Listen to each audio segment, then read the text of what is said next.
When it comes to bars, I'm the best on this planet. My competition's in the stars. It's top dollar. I came about the bottom though. I blew up but stayed down like the bottom, bro. What's up, y'all? Welcome back to Faded Truth. Thank you for being here. Thank you for subscribing and supporting the growth. Today, I'm so excited to have a superstar on the show. Nice word choice. Former NFL player, current musician. I got a WWE superstar, Mr. AJ Francis, aka Top Dollar. Who hotter than Top Dollar? Nada. I thought we was about to hit the same one. These might be hotter than Top Dollar. How you feeling? I feel great. You got me funnel cake fries. Yeah, shout out to Barcode Burgers. We're here in Vegas hanging out. Big fan of Barcode Burgers. I got some peanut butter and jelly wings on the way. Didn't know that was a thing. That sounds so gross. I'm so excited to see it. Funnel cake fries. And we were just talking about AC. We were just talking about Jersey, so this reminds me of the boardwalk. I'm a big fan of the boardwalk. I was more a fan of the casinos when I went, but... Okay. What's your game? I play blackjack and poker. So, you got poker glasses? No, I just sit there and take people's money. I don't need, you know what I'm saying? I just really just... I've been playing poker since it was illegal for me to play poker. True story. I believe the statute of limitations is up, but I looked like I was 21 before I was 21, so I would go to the casino and play poker. Right. Luckily, I never won enough money for them to check my ID. You would go to AC? No, I would go to a Delaware Park casino. Okay, gotcha. Okay, so from DC, but raised in Maryland. I only went to Maryland once. I went to West Side. It was definitely a... West Maryland? Like the mountains? No, like, I don't know, somewhere in Bmore. Oh, West Baltimore. Yeah. Oh, yeah. Yeah, so I had an ex that used to live there, so he's like, you want to go home for my Christmas? I'm like, sure. It's like fucking balloons and memorials outside in towns. Yeah, getting shot that's West Baltimore. Yeah. A lot of West Baltimore. You ever see The Wire? Yeah. So The Wire is not a set. That's just what Baltimore looks like. Right. So when they had that whole block of boarded up buildings, that's not a set. That is what blocks look like in Baltimore. That's why it's so easy to buy property there and try to flip it. Cheers, first of all. Salud. Thanks for being here. Thanks for having me. So I was watching this interview that you did with somebody, and you pretty much said that you're the only person that made it out of like where you're from. Yeah. And that sometimes people think that you're like cocky or arrogant or whatever. Yeah. But like you said, it was, you know, if I don't believe in me, who's going to believe in me? Amen. So I really liked how you said it, because you said you didn't really have like good role models. You have people that you grew up around like that you didn't want to be like. And that was me, like my whole life. Like people are like, how are you so like, how'd you make it? You know? And I'm like, because I literally looked at everybody and I was like, I cannot live this life. I can't be in this. Like I have to do something different. And that was like the only thing I saw. I didn't have people telling me how to do things or to take care of myself, or to, you know what I mean? I didn't have none of that. So I liked how you said pretty much like it's not arrogancy. I'm lucky enough that I did have my mother and my father, and they both did tell me that I could do whatever I wanted. But all around me, like city I grew up in, people in my own family, like they all lived lives that I knew I didn't want. And there's nothing wrong with living a normal, everyday 9-to-5 life, but that ain't me. You know what I'm saying? Like that's just not. It never has been. It never will be. And I like being able to set goals for myself and achieve them, whether or not other people think I can or not is a completely different story. I don't have to take what you think about me to heart, because you ain't me. You never will be. If you were me, you'd be as successful as I am. And that comes off as arrogant and cocky, but like, I got a master's degree. I played in the NFL. I'm in WWE. I got 3 albums. I own real estate. I got a beautiful house, a beautiful dog. What do I not have to be confident about? What do I not have to be, you know, proud of myself and believe in myself? Because every single person that isn't my family that I would meet on the street, and I'd say, oh, I'm going to go to the NFL. Oh, man, you can't make it to the NFL. Or even when I said I was going to go to college, I was in high school saying, oh, I got offers. You ain't got no offers. I'm like, bro, why would I lie to you about the offers that I have? Like, I have so many of them. What is it about you? Just want you to be in there. Exactly. What is it about you that makes you think that I would feel the need to even lie to you about something like that? You know what I'm saying? So it's just like, having to overcome those obstacles along the way, you instilled this confidence in yourself, because the entire time I believed that I would be right where I am right now, And I'm one of the few people that did. So that's why I always believe in myself. And I tell people to believe in themselves. Because I didn't do anything special. I was blessed with gifts of height and athleticism and a good mind, being able to go to school. Is grind and hustle. Exactly. Right. But I'm not the most talented person that I knew in my neighborhood, but I'm the most successful. And that's because I was able to put all of that talent to work. Right. Good job. Thank Cheers you. to that. Salud. Cheers to creating the life that you want. And so they call it manifesting. Manifesting. I love a good manifestation. I've been learning that the past couple of years because I didn't learn nothing about taking care of yourself or bettering mentally. I just was always working. Same. And then when I changed my mindset is when my life changed, So I'm just glad that I have people that say that too, like, oh, you're bougie now or whatever. Like, I'm like, you're mad because I have a Lexus, not a hoopty no more. Ooh. Like, you're mad because I own property and I don't want to pay rent no more. Like, why what is that? Why? It makes no sense. And it's crazy. It's like when you manifesting is nothing more than just coming up with a plan, coming up with actions for that plan. Because if you do, like Nas said, if you fail to plan, then if you fail to plan, then you plan to fail. And so it's like coming up with a plan and then executing it. Not just everybody has a million ideas, and me too. Right. I got some stuff that I didn't follow through with that I need to focus more energy on, but like it's on the list. It's on the list, and I'm gonna get to it. Yeah, you ain't wrong. Okay, so I know you were doing NFL for a while.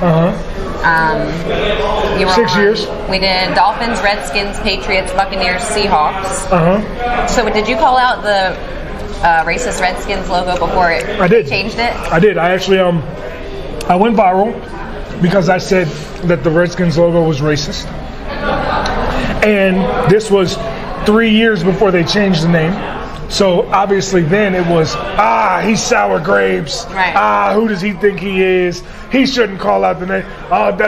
This, that, and the third. And then 3 years later they changed the name and I look like a genius, right? But I never get my flowers for that. I never get my flowers. I'm going to give them to you because I peeped that. You know what I'm saying? I never get my flowers. I was on it. I was blasted by the same media in DC and other places that 3 years later was like, they have to change the name. This isn't right. And I'm like, oh, now it's not right. But when y'all was running me down, it was cool. Oh, okay. So when you were playing in the NFL, I know it wasn't like your actual passion. So, like, how do you go through 6 years of is it just kind of like robotic? Money. Money. Okay. I grew up dead broke. A year before I was in the NFL, I had negative money in my bank account. Money is a hell of a motivator. Now, yes, it is.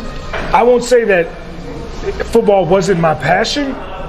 It was my passion. It was one of my passions until I got to the NFL and I saw how it really worked. I saw how every single team in the NFL has a player that's a backup that is better than someone that is starting, but that starter has a better contract, so they're gonna play. You know what I'm saying? Like, that's just any business. The politics. That's just any business. If they're paying you $8 million a year and they're paying me $800,000 a year, and I'm better than you, if you're the GM and you admit that I'm better than you, then you're admitting that you wasted money and you don't know what you're doing. But if you instead just keep me as a backup in hopes that if somebody gets hurt, I can get in, play, and then play well, and then now you look like a genius for keeping me, as opposed to looking like a fool for paying someone more than me. You see what I'm saying? Yeah. So it's all about preserving an image. It's all about, and there's so many people on the field in the NFL at one time that other than quarterback and running back and receiver and DB, you can hide people in the NFL. You can hide a lineman because the general public watching a football game isn't going to be able to look at the left guard and be like, oh, I see what he did wrong in that play. Like, a lot of times you can't even see it when you watch the playback on replay. You know what I'm saying? So like, but if somebody's a quarterback and they're throwing the ball in the dirt or they're overthrowing receivers, you can't hide that. So you have to play the guys that perform well. But in other positions, it's not always like that. So it's easier to push a narrative in the NFL of, well, this person's playing for X, Y, Z, when in actuality, it's just because you're paying him more money. That's why he's playing. And if I ran a business, if this was my business, and I paid the bartenders twice as much as the servers, I would expect the bartenders to do twice as much work. You see what I'm saying? Like, I would want that from them. Even if they weren't twice as good, I would expect that because that's what I'm paying them. And it's the same thing in the NFL. Okay, so you get out of the NFL what year? 2018. Okay, and then your debut with WWE was 2021. So yes. Right? So how do you even get into wrestling? Like, when you were little, were you jumping on your bed? Yeah, no, I've been a wrestling. Around, like... I've been a wrestling fan my whole life. So my dad got videos of me wrestling him when I was a little kid, like not even a year old. Me and him wrestling on the bed, like me wrestling with stuffed animals and like stuff like that my whole life. Bunny. Yeah, you know what I'm saying? Like elbow drops. I thought I was Macho Man. I'm surprised I didn't break my hip. I was doing elbow drops off the couch onto a stuffed bear, like things like that. Who was your favorite wrestler? As a kid, at that age, when I first started, Hulk Hogan. I mean, I feel like that was everybody's favorite. And then once I started understanding how wrestling worked, actually, it became Bret Hart. Then after Bret Hart, it was, ooh, nice. Oh, you got PB&J wings coming in. Could I get a fork, please? Oh, yes. But I can smell it. It smells good. But, you know, then I became a big Bret Hart fan. After Bret Hart, it was Rey Mysterio when I first discovered WCW. And then, which is funny because Rey is still wrestling now, and every time I see him in the locker room, I'll be like, "Sup, OG?" Like, that's my dog. And then it was The Rock. And then after it became The Rock, it never stopped being The Rock. Okay. So that's always been me. But like, I ended my football career in 2018, and I started wrestling training in 2019. Because I knew that I wanted to go to WWE, and I knew because I played in the NFL, when I wanted a tryout, I would get one, and I did. So I had a tryout early 2019, April 2019, I think, and then in June they told me they were going to sign me in January. So I started January 2020, 3 months before the pandemic, and then thank you. And then we debuted May 4th, 2021, and the rest is history. Yes. Okay, so you're on SmackDown brand. So is there, when they say like the SmackDown brand, is there different brands? Yeah, so like right now, Raw is on TV. Back here. Okay, so Raw and SmackDown are kind of the same. They're different brand. There's different rosters. Like sometimes, like these guys are technically the Viking Raiders. They are technically on SmackDown, and Alpha Academy, the other team that they're working with, is technically on Raw. But every once in a while there's crossover. Like the other two teams, the Street Profits are on Raw, and Braun and Ricochet are on SmackDown. They got like they go with basketball team gear. I love it. I'm a big fan of it. You got the Viking Raiders, and they are heavy-handed, as they say.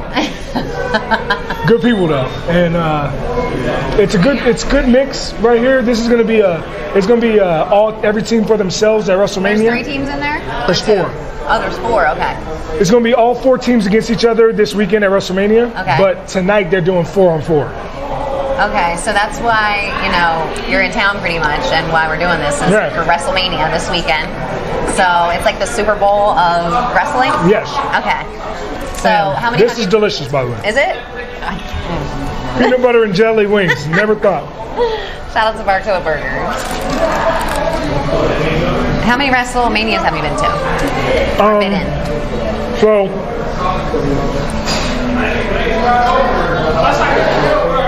sorry, my mouth blew. As a fan, I went to 5. I love it. When I first got to the NFL, I spent my money on going to watch wrestling and going to watch soccer. Those are my 2 favorite things. Wow. So I've traveled all over Europe to watch soccer, and I've traveled all over the world to watch wrestling. Then when I signed with WWE, I was a part of the first WrestleMania that they did during the pandemic, when it was just in the warehouse, the Performance Center. So there was no crowd. Last year, I wasn't with the company, and so I didn't go, but I watched. And this year will be my first one, which is like a real WrestleMania in front of the crowd with the people. So it'll be good. Wow. Okay, so that's exciting. Yeah, it is. So you're going to be with your team, Hit Row. Does this come from Death Row Records? Basically, how you made it? So when I was on the independent scene wrestling for a year in between the NFL and WWE, my crew was called The Row because I look a lot like Suge Knight. much more when I was heavier. Right? When I was like 370, I looked a lot like Suge Knight. Now I kind of look like Suge Knight, but I'm a lot skinnier than I was. And we were called The Row. So when I got to WWE, I met up with these, with my partners, Tahuti Miles, who's Ashanti the Adonis, and Brianna Brandy, who's B-Fab. And we made a conglomerate called Hit Row, because Brianna actually does rap. When I did The Row on the Indies, I was the only rapper. I mean, let me rephrase. I was the only person that rapped and wrestled. We had other rappers in the crew, we had other wrestlers in the crew, but I was the only one that did both, right? So when I got to WWE, it was cool because not only was there another rapper wrestler in Brianna, but she's a girl. And there's a bunch of rapping wrestler gimmicks in wrestling history where you go either R-Truth or John Cena or even like, you know, Max Caster now, or like there's a bunch of different other rappers.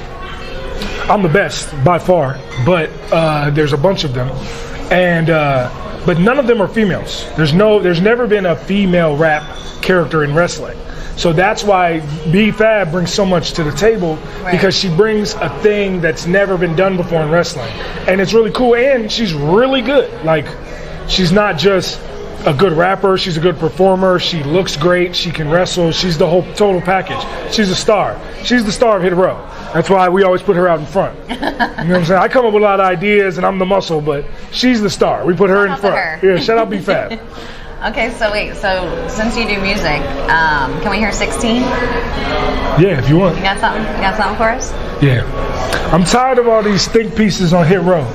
Everybody with the most advice is over 40 years old, or their pictures anime heroes. I was 13 years old when I saw Malik shot by a 15-year-old. See, they don't know nothing about the street life, or why we write, or why these brothers is dying over these street signs, or what a KD goes for on the weeknights. Only trigger they pull is to help keep their teeth white. My homies banging over East Side, because when they see convict on his job application, he gets denied. See, that red tag stays on his ass like a Levi. Alphabet boys on your heels, A, B, now you see why. These corny boys can't relate to what we saying. If I wore a big-ass, fake-ass chain, I'd be their favorite. I stand up with character, but they want caricatures. They show me love if I jigged around and danced like a jerk, or if the color of my hair was berserk, or if I dumbed down my words when I managed the verse. But when I say 1 in 3 black men go to jail, oh well, look at that, Top Dollar, you failed. It's like the end of Hey Ya, when Andre was saying that he was crying out for helping. Y'all just want to dance. I make you focus to differentiate like some camo, but they just want to see me tap dance like Sambo. And I'll just leave it at that. I'll just leave it at that. You know what I'm saying? You know what I'm saying? I do what I can. I like that. That was good. Yeah, appreciate it. It started off like poetic, and then we got, yeah. Do you want water or anything? What do you want? Yeah, I can use some water. Can you get him a water and a drink? And then I'll do a, can you get me a, Let me go to the bathroom real quick. Okay. Can I get don't use my piss sounds on the audio. Champagne. Champagne. I said dodging all them wires. I feel like Legends of the Hidden Temple. I love Legends of the Hidden Temple. That was the best. What year were you born? 90. I'm 89. Oh. So you're a vet. I'm a seasoned vet. Come to this shit. 80s baby. What's your favorite cartoon? Of all time? South Park. I have a Cartman tattoo right there. What's your favorite tat you got? Either this Donkey Kong, because this is my literal build when I play Mario Kart. Donkey Kong on that exact bike. I will fuck you up in some Mario Kart. You definitely wouldn't. And maybe this 3 Little Birds by Marley. It's hard for me to pick a favorite. Maybe this Nipsey Hussle Memorial Joe. I like the other one too that says. Oh yeah, play the hand you're dealt, make your own luck. Yep. Oh yeah. Make your own luck. And that's my initials, AJ, and my number when I played in college. Okay. When I got the tat. So, you know, I'm covered in them though. Like this is the logo for WrestleMania 30, which was my first WrestleMania I went to. It's just triple X's. Okay. But Nobody knows what that is until I tell them. I wanted to get a wrestling tattoo, but I didn't want to get like the WWE logo or like I didn't want to get the Rock's Brahma Bull. On your face? Nah, I mean, it would still look good because it'd be on my face, but it would. That's not the tattoo for me. So I got the logo to WrestleMania 30, which is dope. Nice.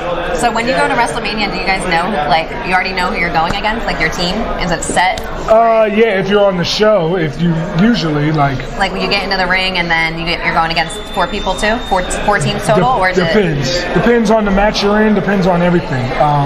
For us, we're in the Andre the Giant Battle Royal, which is not actually on WrestleMania. It's on the SmackDown before, so this Friday we'll be in that. But yeah, it all depends on who you are. If you're important enough, and there's a few people that are definitely important enough, you'll know what you're doing months in advance. Do you have like a favorite move? Yes. I do a move that's like homage to The Rock, kind of, where I hit the ropes and I do a little Kodak bop before I drop an elbow drop. Yeah, exactly. Exactly. You hit it right. You hit it right. You're right. Do it again. I saw the one where you were like. I have like 3 people. Yeah. Over? Like you flipped over. Oh yeah, I do the running knee and I flip over. Yeah. I love that move too. But the Kodak, you know what I'm saying? And then dropping the elbow on them. That's a great move. So people, I don't think I call that move El Rey. Because instead of elbow, it's El Rey. I'm the king, you know, obviously. I don't think people realize that you really do get injured. Like you get injured in this, you know, because everyone used to say wrestling was fake. But all these things. Wrestling is not fake. All you have to do is do like one little weird thing wrong, and you fuck shit up the way you get. Like people die wrestling. I mean, like come on, you just hit people in the head, and you can't fake gravity. Look at Ricochet right now, going crazy. Man, I used to backyard wrestle, and that's where it stopped. Come on, dog. I fucked myself up so much, it was crazy. Big dog tags in Braun. Braun gonna hit if I had to guess, he's gonna hit the train right now. He's gonna run over every person in this path. That's a 1. Oh, that's the train. That's 2. That man can drink also. That's 3. And then the last man's gonna come. Oh, get your little ass out of here. I'm Braun. Oh, big knee. So, what are you gonna wear? What do you wear for WrestleMania? A one-of-one outfit that I haven't worn before. Yeah, it's gonna be a black and red version of the outfit I always wear. Okay. Rico. Thank you, Bill.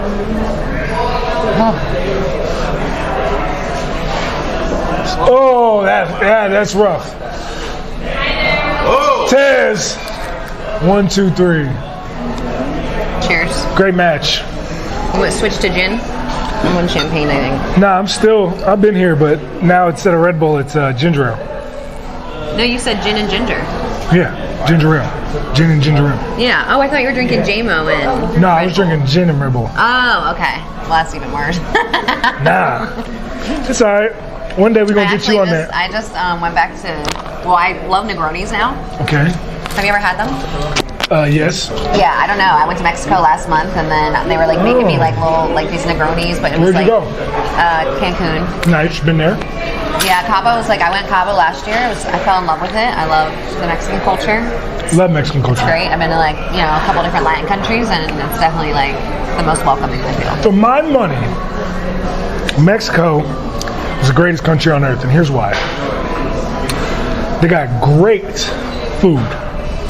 Probably top 1 food on earth. If you had to pick, I can only eat one kind of food for the rest of my life, a lot of people are picking Mexico. I'm a foodie, you know what I'm saying? Yeah. A lot of people are picking Mexico. I came back to Vegas on Cinco de Mayo, and they're like, "You want to go out?" I'm like, "No." I literally just had real tacos. They caught fresh mahi off the beach with a spear. Thank you. Great beer and liquor. Tequila? I mean, come on. Let's talk about it. Incredible. The beaches. The culture. The women, no shit, you know what I'm saying? I know you're not Mexican, but the women, you know what I'm saying? Latin women are the best. Latin women, greater than sign, I agree. Now, That's why I think Mexico has a stronghold for greatest country on earth. I really was gonna move to Mexico. Like that's why I don't blame you. I need to get out of the desert soon. Eventually, I need to get. Well, there's a lot of desert in Mexico, but I feel what you're saying. Yeah, I need to get near. I need to get near an ocean, some culture, right? And I'm like, it's either Mexico or Europe. Both are great. Mexico don't give a fuck. How many countries have you been to? I guess maybe like 10. That's good. That's way more than the average person, for sure. That's really good. Yeah. This year, my goal is to go to 4 different ones, so I'm already on track. But it's traveling sucks. It's annoying. Honestly, I fucking hate it. So, like you said, you don't want to do a longer than 3-hour flight. Like I'm the same. I'm like Jersey is like 5 hours home. I'm like, Orlando was 4.5 to get here, so I feel you. When I went to Honduras, it took me like 18 hours almost. So, like with traveling, I had to go to Texas. Then it was a lot. So, a lot of guys go to the NFL and they spend their money on jewels or cars and stuff like that. I spend more money traveling. So I've been to 33 countries. Wow. And Europe, depending on where you go in Europe, there's a million great places to stay. Amsterdam is incredible. Barcelona is amazing. Rome is great. Milan is dope. London is like New York, but with funny accents. I don't have any desire to go to where it's cloudier. Like that was always my thing. I'm like, I'll get when I go everywhere else I want to go, then I'll go to like the places where I'm like, oh, it's raining today. I don't mind. Like I need to go tropical. I feel that. Or I've been all over the Caribbean. Have you gone to Greece? Mm-hmm. Yeah, I'm definitely an island girl, for sure. Island gal. Island girl. Yeah. No, in the Caribbean, I think my favorite might be Trinidad. Trinidad was. You ever go somewhere you have a preconceived notion of what it's going to be like, and then it's completely not like that at all? Mm-hmm. Trinidad was so much fun. I literally couldn't believe how much fun I had in Trinidad, and I didn't even go to the beach. Like I could have, but I didn't. Trinidad, I went to Port of Spain, and Trinidad is an incredible country. I would definitely recommend that if you haven't ever been. Okay. Yeah, I did Turks last year in Bahamas, and Bahamas is cool. It was great. I mean, I always wanted to go to Turks, so I snorkeled. Got that on my bucket list. Snorkeled in Turks, you know. So. If you're gonna do it, that's a good place to do it. And that's what I was trying to do too. Like I was like, I deserve to see the world. I've been working my whole fucking life. Like Bingo. Everyone has money they can put aside to travel. People want to act like it's like you got to be rich to do something. I'm like, you can literally save money every month and go on a cruise or go anywhere. I love cruises too. People look down on cruises. And that was my first cruise I did last year. See, people look down on cruises. Cruises are a great time. I had one for this year, but I'm still considering because I'm like, I got sick day 5, and I also didn't sleep. Like we were going, it was bad. So we like all lost our voice. It was a hot mess. But this year is going to be PR, DR, and St. Thomas. Great. I've been to DR before. DR's great. Puerto Rico's great. I just want to go to St. Thomas, I feel, because that's like... St. Thomas is cool, too. Yeah. Yeah, all the saints in the Caribbean are dope. St. Thomas, St. Martin, St. Kitts and Nevis, St. Croix. Yeah. St. Martin, St. Martin. Anything saint I need to go to. Yeah, for sure. And it won't be a saintly time, I can promise you that. And well, in DR, we ended up, like, the first night we get there, we got like this cab driver taking us around with like we met these guys at the disco. We're taking like Mama Juana shots, and they're like, all right, we got this guy that's gonna take us around, show us, and like I'm like, all right, let's go. So he brings us, pulls up. It's like this little cave, and it's like these guys with machine guns sitting outside in the cave, right? And I'm like, he's not bringing me in here. Like let's go, right? And like fast forward 7 days later, I'm in that bitch. It's a fucking brothel. Of course. I'm like dancing on the pole. The girls don't even get on the pole until you give them money. It's like opposite of here. So we plugged in the aux cord. Like this is how you pulled in the aux. We plugged in the aux. Well, now I know why they have the machine guns up front. Makes sense. So yeah, so I always have a great time when I travel. Down to the DR. Okay, so do you have any like crazy stories from the crowd? Like, has there ever been like any crazy crowd member or anything? Not for me. I've seen crazy, but for the most part, everyone's like the craziest stuff that get in the crowd is like people will say something like smart ass remark, and I'll just shut them down with one reply. Like one guy one time was like, he was like, they shouldn't push you, you suck, and like pushing you is like like putting you on TV, giving you an opportunity, giving you a chance. He was like, they shouldn't push you, you suck. And I literally, without even thinking, turned back to him and said, you should do more push-ups. And then the entire crowd started laughing, and then he sunk down in his chair and shut the hell up for the rest of the time. Because like, you gotta be, sometimes you gotta be like a stand-up comedian with hecklers. Like when you're in the ring, you usually can't even hear an individual person. But like at that time, it was after a match, and we're in the aisle, like walking back to the gorilla position, the behind the curtain, and I'm signing stuff for fans and little kids, and like I'm actively trying to engage with a child, and a grown man is yelling obscenities and talking bad about me. So in those times, you have to be able to react like a stand-up comedian and shut that down real fast so you can get back to doing what you were doing. I like that, because I call it verbal assassination. Yeah, that's exactly what it is. And I've been pretty professional at that my whole life. And I can imagine. You're like, it just looks so nice. I don't know how that even came out. I'm like, well, you brought it. You brought it out. That's what it is. Okay, so you were a good guy before, though, right? Yep. Before, now you're a villain. Yes. Okay, so which one do you like better? Definitely being a villain. It's easier. It's easier to get people to hate you than it is to get people to like you. True story. Which is not just in wrestling, that's in life. Right, so, my persona, right here, I'm just a regular guy, I'm a nice guy, but my persona when I'm wrestling is that arrogant, cocky character that, when you're well along in this business and you've been doing it for 10 years or 20 years and you got the equity with the crowd, you can be that way and people will still like you because they have invested in you for years. But when you're just coming off and some people don't even know who you are and you give off that persona, people are like, who do you think you are? So like, but like, as we discussed before, I have every reason to be cocky and believe in myself. But that comes off better as a villain than it does as a good guy. So, and also I get one of my favorite things is talking bad about whatever town I'm in. We did a show in DC, and I was born in DC, and I ran down the whole town. Like I had people booing me, talking bad about DC. They were booing, but hating my guts. But it's because I knew what to say to piss them off, right? We made fun of the fact that they changed their name to the Commanders because it's a little not very well kept secret in DC that they hate the new team name. Like people are still fans of it. What is it? Commanders. For what? What team? The Washington Commanders in the NFL. Oh, okay. Yeah. I didn't even know they had it. Yeah, they changed it. They changed it. I was ahead of the curve, right? So, like they hate, a lot of people in DC hate the new name. So I just was talking about how terrible the new name was, which I actually don't even hate the new name, to be honest with you. But I knew they did, right? And that's all that matters. That's all that matters. Are you going to do comic shows anywhere?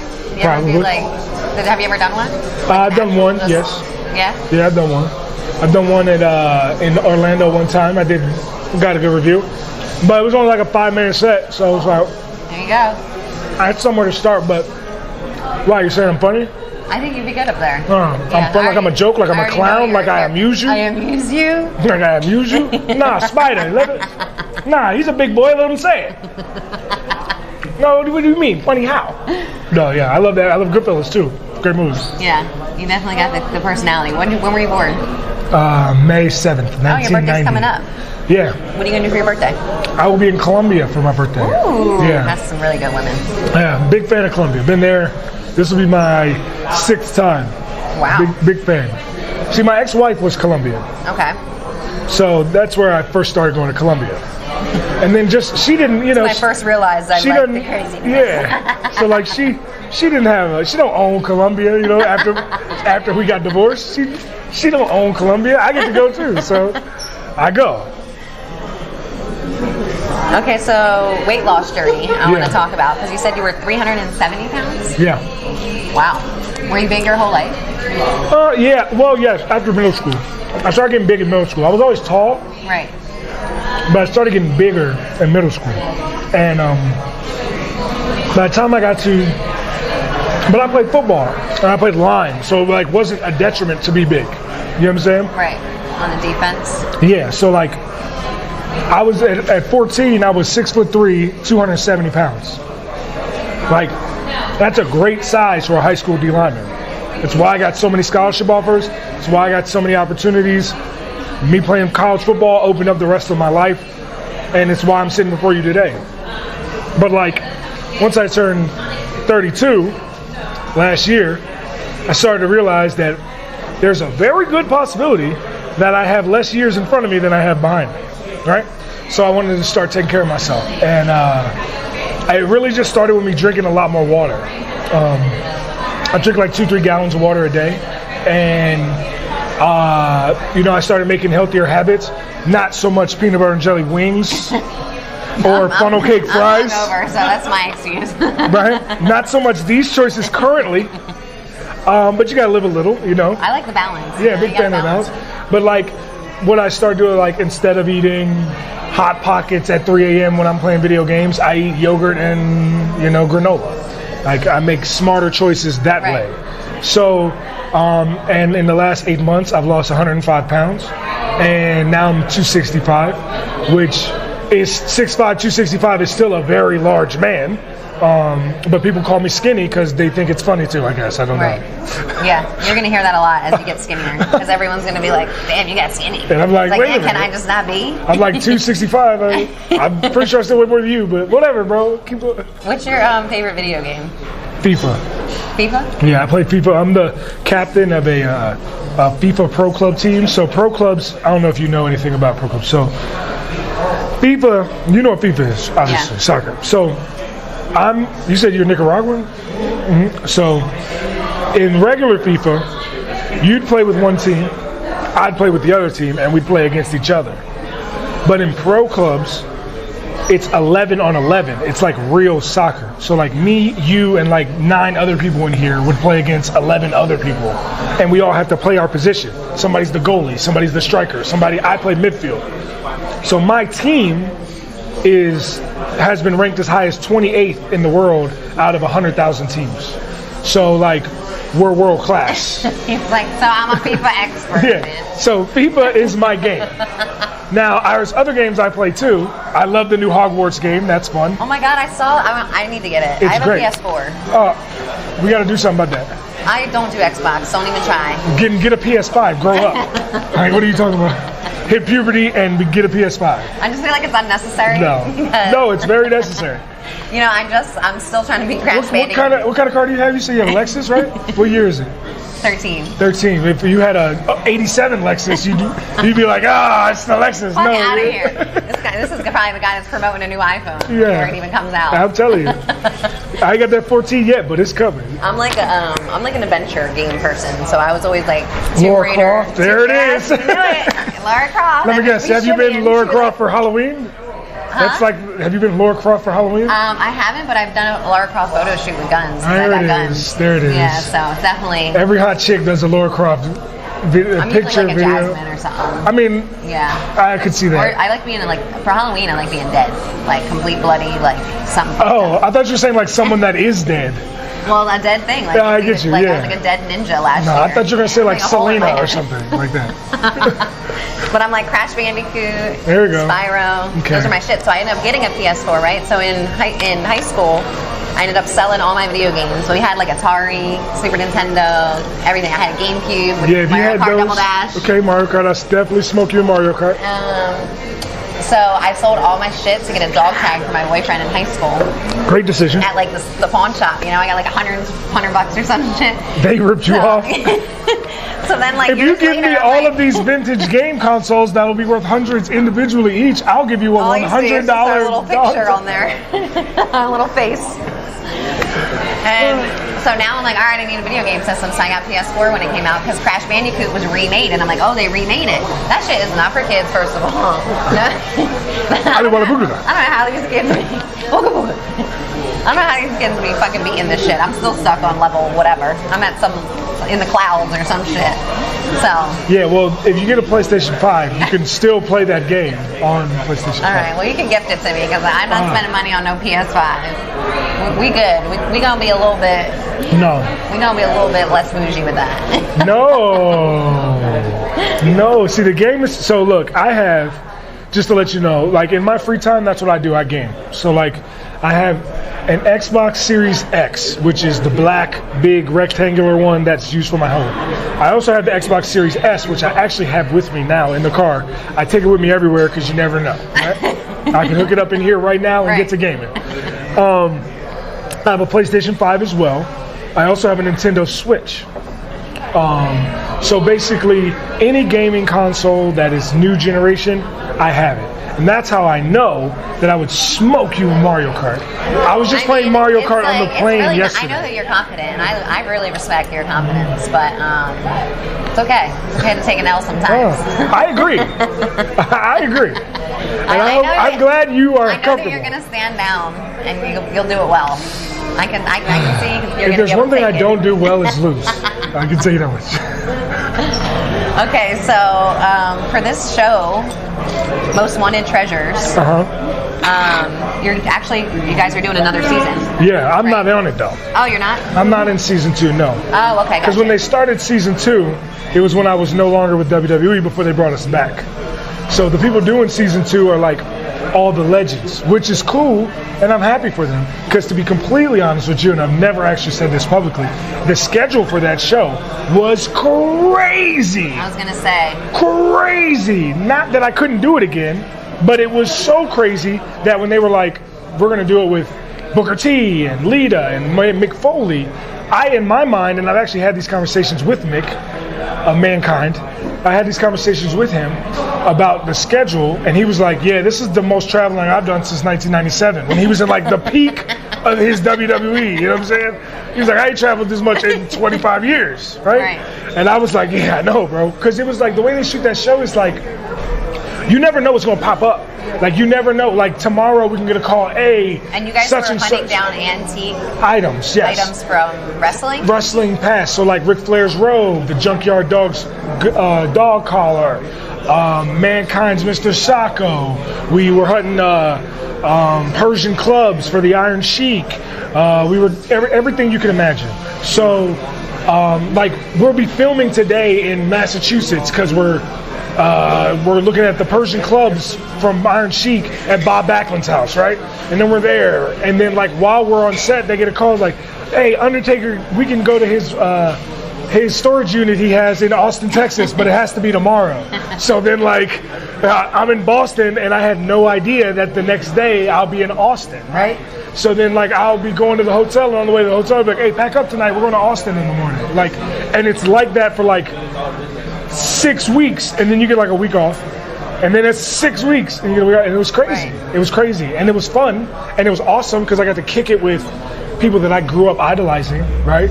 Like Booker T, like Mark Henry, like The Big Show. You know what I'm saying?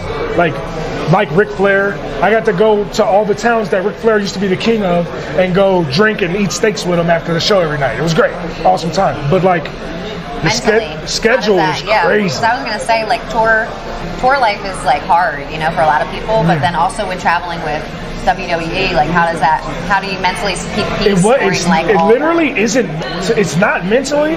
It's not even emotionally. It's physically. Like, your body gets physically tired being on the plane that much, being in a car that much, like, so much so that I would end up spending more time in my hotel room when I was free in these cities I've never been to. Like, I travel, I love traveling, but like, I'd spend more time in my hotel in these cities I've never been to than I would doing stuff in the city because I'd just be so drained. Right. Literally just be in my room playing FIFA, like, just trying to get off my feet. Because I know not feeling like settled anywhere, it kind of is unsettling sometimes, you know, like when I travel a lot, I'm like, fuck, I can't wait to just sit home for like a couple weeks and just like not move, you know? I have that same thing. I call it suitcase syndrome. It's like when you're living out of a suitcase, it's like you're a different person. Like, I was thinking that this year, and I was just like, damn, this must be how people feel. And I'm like, what happens when it gets even more busy? Like, how am I going to feel, you know? So I'm huge on like I love it, though. Self-care and like doing certain things. Like, I love my alone time. Look at these ladies, these beautiful women Look at them. Chelsea Green. Oh, look at that. See? You ever dye your beard? No. Never. Why would I do that? I don't know. I'm just like, what do you... Because, let me see. No. Do you have hair? No, I'm bald. Come on. Yeah, that's not like there's what are you gonna... See, I can grow. See, the difference is I can grow hair. My hairline is awful. That's why I shave my head, okay? And that's from my daddy and his daddy. Yeah. And my uncle got it too. At least you know your strength. Yeah. You're like, fuck it. I've been shaving my head since I was 23. So, damn, I've been shaving my head 10 years now. So. Okay, do you remember your first time ever getting faded? Yes. It was my 20th birthday. I didn't drink until my 20th birthday. I was the sober friend in high school. Do you need a refill? Yes. Can we do another gin and ginger ale? And then I can't do this. This is, what is it? Let me try. I think it's old champagne or something. A little bit of the bubbly. Can you use that? It's not bad. It doesn't even have a taste for it. You're just picky. I'm just like, just give me straight liquor now. Respect. Nah, so I was margarita with Casamigos and salt. Repo, please. So I was 20. I was the sober friend in high school. So like all my buddies they'd go drinking and parties and stuff, and I was always the DD. I didn't drink. Not because I wasn't like a religious thing or anything like that. I just was like, I don't know. I really spent more time. I really thought that I needed my body to be 100% clean to be able to make it to the professionals. You know what I'm saying? You were serious about it. Yeah, so I was dedicated to it, right? So when I got to college, I saw the best football players I'd ever seen in my life, and they were all drunks. So I was like, oh, okay, clearly it doesn't matter, right? So when I was 20 years old, it was my 20th birthday. And my now ex-wife, but at the time we weren't even dating. She was like, oh, I need somebody to take shots with me. And me, having never drunk before, was like, yeah, I'll do that. You know what I'm saying? That's exactly what I should do. I can handle it. So not knowing how much of something it takes you to get drunk or everything, I proceeded, do you remember the drink UV Blue? Mm-hmm. Awful, terrible drink. Big hit in the college campus though. I proceeded to take 17 shots of UV Blue in about 45 minutes. So that night, first of all, I pass out at the party, obviously, because I just took 17 shots in 45 minutes.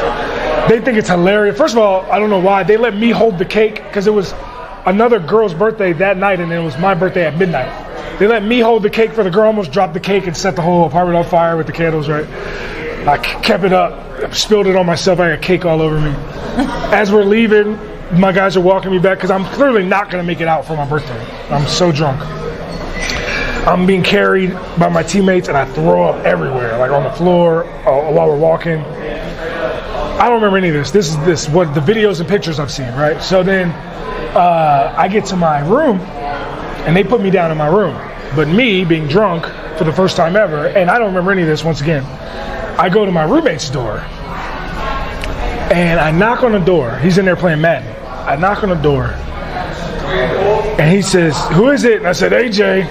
And before he can get up to answer the door, I kick the door off its hinges. Boom, to his bedroom door. Boom, bust through like the Kool-Aid man, right? And I go, boom.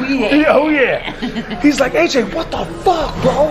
Why did you do my door? I was like, oh no, bro. I'm drunk. So they put me back in bed, and I wake up. Now, mind you say, yeah, you were doing this for a hangover. This is my first time drinking, so you know how it is. I didn't have one. Even though I was drunk out of my mind. Maybe it's because I threw up everything. I didn't have a hangover. I woke up at like 7 a.m. the next morning. So many mixed texts and stuff and calls from my family because they were wishing me happy birthday at midnight, and I didn't answer, right? So I wake up, and I go to my roommate's room, 7 in the morning. I'm like, yeah, we went to go to breakfast. And I'm like, yo, what happened to your door? He's like, you happened to my door. And he proceeds to tell me the story of the rest of the night, right? But yeah, that was the first time I got faded. UV Blue. UV Blue. There was blue and there was a pink one too. Yeah, it was. UV Blue. So what we drank was like Mad Dog. Mad Dog 2020. I had a Mad Dog 2020 for the first time in a while. Like 3 weeks ago, we were in Kansas City for a show, and I went to a gas station to get gas for my rental, and they were selling Mad Dog 2020 in there. And I was like, there is no way this is Mad Dog 2020. And I got it, and it was just as awful as I remember. 99 bananas? Did you drink that? Yes. 99 apples was my shit because I hated bananas always, and I was like, I can't drink it, but I would like literally take a little sip in the fucking house party, just keep my little pint with me. Good times. Yeah, those are good times. Now I rarely ever even drink enough to get faded. Now it's like impossible for me to drink enough to get faded. Got some more drink? Thank you. Yeah, I was definitely faded last night. We had a good time. Shout out to my Jersey fam. Where are you taking me tonight? Thank you. The Thai massage, you want to go get walk on? Yeah, actually, that sounds great. I worked out this morning. Yeah, they're the best. Mike, can I get a straw? Oh. Actually, I'll just... Okay. So, toughest wrestler you fought against so far? I'm going to say Sheamus and Drew McIntyre. They kicked our ass pretty easily. But they're great to work with. Good guys. Yeah, good guys. So, yeah, Sheamus and Drew McIntyre for sure. Cheers. Salud. Is there anybody that you want to fight that you haven't? Absolutely. The Tribal Chief Roman Reigns, no doubt about it. I would love to have a match with the Tribal Chief Roman Reigns. Just being in the ring with him, your stock elevates. The man he has what's called the island of relevancy, which is if you're on his island, you're relevant, right? And I'm trying to get a cruise ship to that island for sure. I could definitely use a couple days at sea around the island of relevancy for sure. I've already had a match with his cousins, the Usos, the longest reigning tag team champions of all time. We almost won the tag titles, but we came up short. And I would love an opportunity for that again. I'm trying to learn the lingo. Okay. Okay, so in January fight, there was a heel. January fight? What is that? In your January fight that you had, this past January, I read that there was a heel or something with a rub, and I'm like confused what this is. You mean a heel turn? A heel turn? Face to heel? Yes. I don't know what I'm saying. I don't know what I'm saying. So a face is the good guy. Okay. And the heel is the villain? Is the bad guy. Right. All right? It comes from old, like, carnival terms, but heel is the bad guy, face is the good guy. And we had what was called a heel turn, where we were faces as a crew. And then we used Ricochet, who was on the show earlier that I was telling you about, to become heels, to become bad guys. Okay. And it went off really well. So you're doing that in the fight? You're like turning? It was technically after the fight. Okay. So you ended the fight as a good guy. And I was like, we did the, hey man, good job. Thanks. Hey, let's cheer for him. Let's cheer for him, yeah? And then my tag team partner proceeded to kick his head off. Right? Then we beat him up. And then his partner came and saved him, and we had to get out. We had to skedaddle. You know, we had to skedaddle. So have you came out as a villain? Yeah, multiple times. Okay. Since then, yes. As far as dating and wrestling, is there like do you like to date people that are in the same thing as you, or me personally? In or out, I don't really care. Okay. But there are benefits to dating someone in the business. A, you spend a lot of time on the road. So, as we all know, be it rock stars, professional athletes, or anyone who lives on the road, back in the olden days, your pappy had a family on the road that you didn't even know about, right? Right. So that's the way that it's always been. But if you have someone with you at all times, it makes it a lot easier. For example, Montez Ford was on the TV earlier. His wife is Bianca Belair, who is the Raw Women's Champion. They're both on Raw, so they get to spend time together on the road and at home. But if they were on different shows, if he was on SmackDown and she was on Raw, then their schedules really wouldn't overlap that much, right. And their home time wouldn't overlap that much. So they wouldn't get an opportunity to see each other on the road or at home. So it depends on the person. Right. Some relationships, you need to, like, if you don't trust your man, you got to be under his wing the whole time. You know what I'm saying? Some relationships work better when people are apart for a few days and then come back together. So it all depends. But there is a lot of people that date within wrestling just because it makes traveling easier. I guess you understand the lifestyle too. Yeah, exactly. Yeah. So, like, for example, when we had a show in Montreal, there's a nightclub there called Jet Nightclub that always takes care of us when we go out there. Gives bottle service, own section, everything that we need, whatever, for the night. I feel like because I don't go out a lot, if I'm going to go out, I'm going to do it in a city like Montreal where I know they're going to take care of me. I do it in Vegas because I got people here that take care of me, right? But like if I got a girl at home and she sees me with all these bottle girls at the club and she's like, oh, what you doing with all them bottle girls? Da, da, da. She don't understand that what I'm doing is actually promotion. You know what I'm saying? As well as having a good time with the fellas, right. But it's promotion so that the next time I'm in that city, I can do the same thing and it builds more fans, as well as you get to have a good time. You definitely got to be a secure person to deal with anybody in like any type of industry. I feel like any creative industry, you know.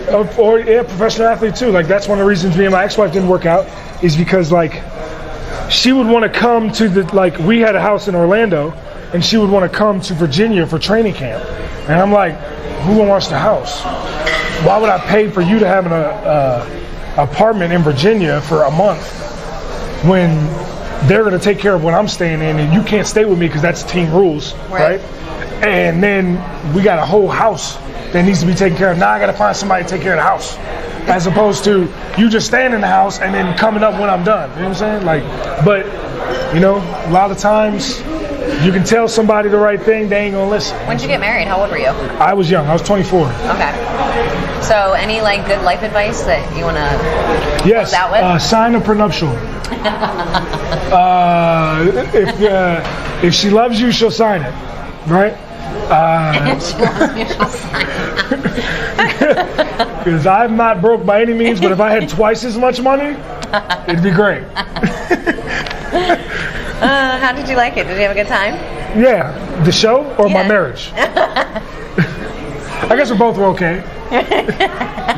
No, this is fun. I have a good time. Anytime you want me back, let me know. Yeah, I appreciate you being here. We'll be watching you in WrestleMania this weekend. Is it in LA? Okay, based out of? I'm SoFi. Okay, so do you want to say anything for like a WrestleMania, like something that we can like edit and cut for later? Make sure you tune in to WrestleMania live on Peacock this weekend. April 1st and 2nd is going to be out of SoFi Stadium in Los Angeles. It's going to be the biggest WrestleMania ever, like literally the most people ever to go to a WrestleMania, as well as the event itself will be incredible. You're not going to want to miss it. Trust me, go get on Peacock. It's like $5 a month, I think. It's really not too crazy. Make sure you get on Peacock and watch WrestleMania this weekend. And if you didn't know, now you know. Hey, shout out to Barcode Burgers. Thank you so much for having us Absolutely. Here. We had a great time. And I don't know. I think I just need a shot. I'm over all the sugar. I can get back into it. All right, y'all. Until next time. Peace. Run your mouth and we pull up. Yeah, we outside. You got problems, we can solve them, cause we outside.